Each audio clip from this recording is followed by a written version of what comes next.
Si cette motion n'est pas votée, bon, il reste des possibilités d'avoir ce que nous on appelle des motions de censure populaire. Vous avez d'ores et déjà une date qui a été annoncée jeudi par l'intersyndicale. Évidemment, nous y serons en nombre. Si cette motion ne passe pas, nous avons d'autres exemples dans notre histoire. Le CPE par exemple, je vous rappelle que le CPE avait été voté à la fois à l'Assemblée nationale et au Sénat, promulgué mais jamais appliqué, parce que la rue avait continué à se mobiliser. Donc voilà, les gens sont déterminés à continuer tant qu'il le faut. Et puis après, nous aurons d'autres possibilités institutionnelles. Nous les saisirons tous, et en commençant par évidemment la saisine du Conseil constitutionnel.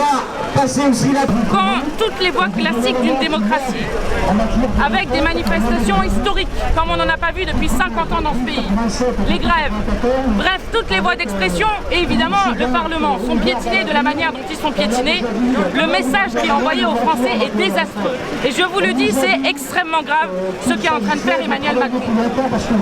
Quand je dis la 5e République est à bout de souffle, c'est parce que vous avez un roi républicain, un monarque républicain, qui pense qu'il peut continuer tout seul contre tout un peuple à vouloir imposer de force un projet. Alors bien sûr qu'il peut le faire avec la Constitution. Le 49.3 est dans la Constitution. Nous contestons cet outil-là comme de passage en force. Mais la question est, jusqu'à où va-t-il aller? Quel est le but d'Emmanuel Macron? Est-ce qu'il veut mettre le pays à feu et à sang parce qu'il veut en quelque sorte sauver son ego? À un moment, il faut revenir sur les bases de la démocratie.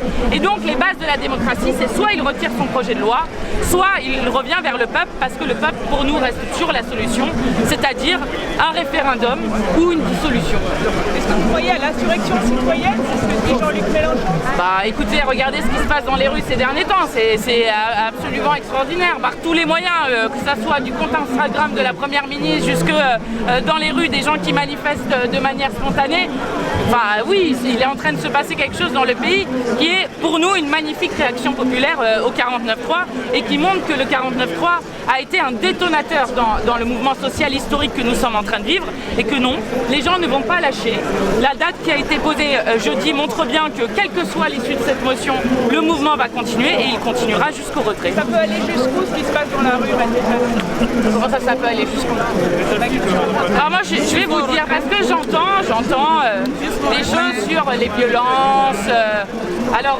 J'aimerais bien que les macronistes, lorsqu'ils parlent des violences, parlent des violences policières qui moi m'ont extrêmement choquée et qui choquent même dans le monde et dans l'Europe, puisque peut-être avez-vous vu, mais notre parti frère en quelque sorte en Belgique a demandé solennellement au gouvernement belge de prendre position sur ce qui se passait actuellement en France et les images de répression qui ont beaucoup choqué à l'international. Vous avez peut-être vu que toutes les unes internationales, jeudi ou vendredi, parlaient du coup de force que Emmanuel Macron avait fait contre la démocratie et contre un peuple tout entier. Là aussi, Emmanuel Macron fait honte à la France en faisant de la France la risée de toutes les démocraties du monde.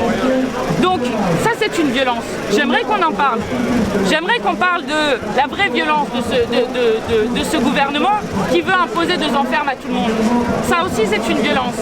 Donc si la violence c'est des étiquettes et des stickers qui sont mis sur une permanence parlementaire, je ne suis pas d'accord pour dévier d'un sujet. Alors jusqu'à où ça va aller, je vais répondre à votre question directement, jusqu'au retrait. Voilà. Et donc si ce gouvernement ne devient pas raisonnable et retire ce projet de loi, ça ira jusqu'au retrait. Merci. Parce qu'ils sont ex-salariés et qu'ils viennent nous faire avec les jeunes. C'est pas cet après-midi que la crise va se dénouer. Si la motion de censure est votée, on doit pour ça compter sur la droite, ce qui est quand même une situation un petit peu paradoxale, tant mieux.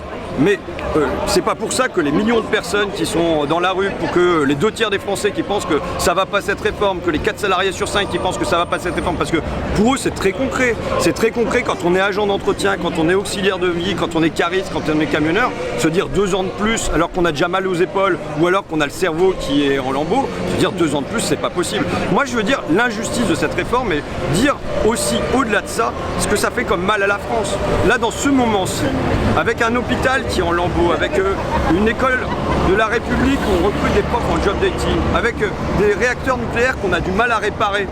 avec surtout la grande transition écologique qu'on devrait être en train de mener face au choc climatique. Voilà ce dont on devrait discuter dans notre pays. Et là, on est en train d'embourber le pays, de l'enliser. Pourquoi? Parce que Macron, tout seul, décide qu'il faut faire cette réforme contre le reste des Français.